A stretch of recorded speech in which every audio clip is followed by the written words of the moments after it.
దళిత ప్రజా సంఘాల ఆధ్వర్యంలో జరుగుతున్నటువంటి రౌండ్ టేబుల్ సమావేశంలో ఈ రాష్ట్ర ప్రభుత్వాన్ని ఈ రాష్ట్ర ప్రభుత్వం ముందు కొన్ని ఆకాంక్షలని వెలుబుచ్చడానికి ఒక అవకాశంగా తీసుకొని ముఖ్యమంత్రి గారిని 2 ప్రశ్నలు వేస్తున్నాం. మీ పార్టీ అగ్రనేతలైనటువంటి రాహుల్ గాంధీ ఇచ్చినటువంటి మాటకు ఒక ప్రాధాన్యత ఉంది.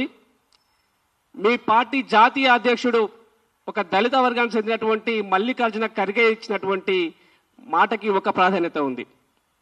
మీరు పదే చెప్తున్నారు రైతులకు రుణమాఫీ రాహుల్ గాంధీ గారు మాటిచ్చారు, మేము చేశాం. కులగణన రాహుల్ గాంధీ మాటిచ్చారు, మేము చేశాం.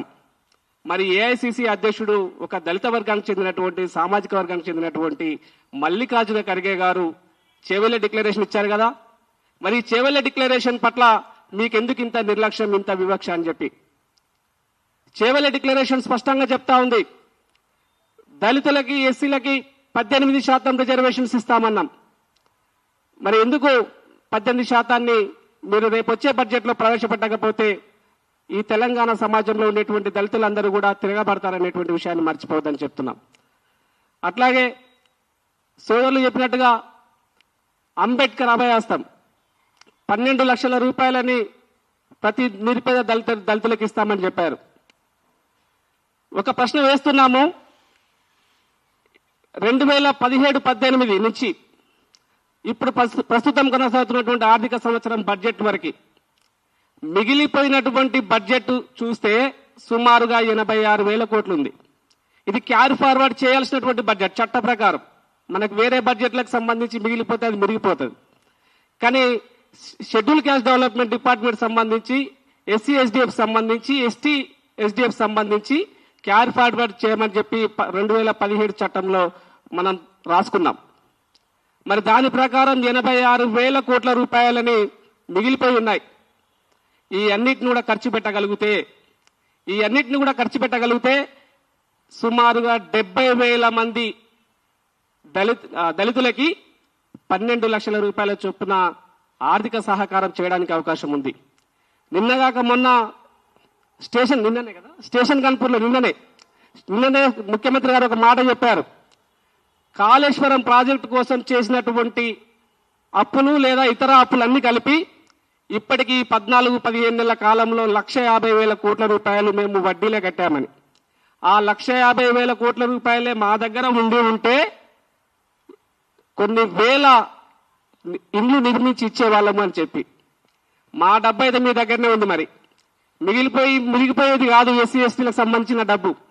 మరి ఈ డబ్బు కనుక మీ దగ్గర ఉంది కదా, మీ దగ్గర ఉండేటువంటి 86,000 కోట్ల రూపాయలని తక్షణమే మీరు ఎస్సీ యాక్షన్ ప్లాన్ ద్వారా ఖర్చు చేయండి.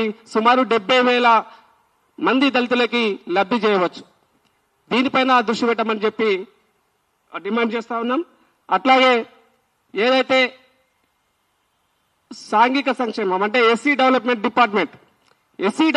డిపార్ట్మెంట్ని ఒకసారి చూస్తే సుమారు 1,600 పైచీలకు కోట్లు పెట్టి ఇప్పటి వరకు ఖర్చు అయింది 540 కోట్లు మాత్రమే. ఇప్పటివరకు స్కాలర్షిప్ లేదు. స్కాలర్షిప్ ఎస్సీ డెవలప్మెంట్ డిపార్ట్మెంట్ ఇవ్వాలి.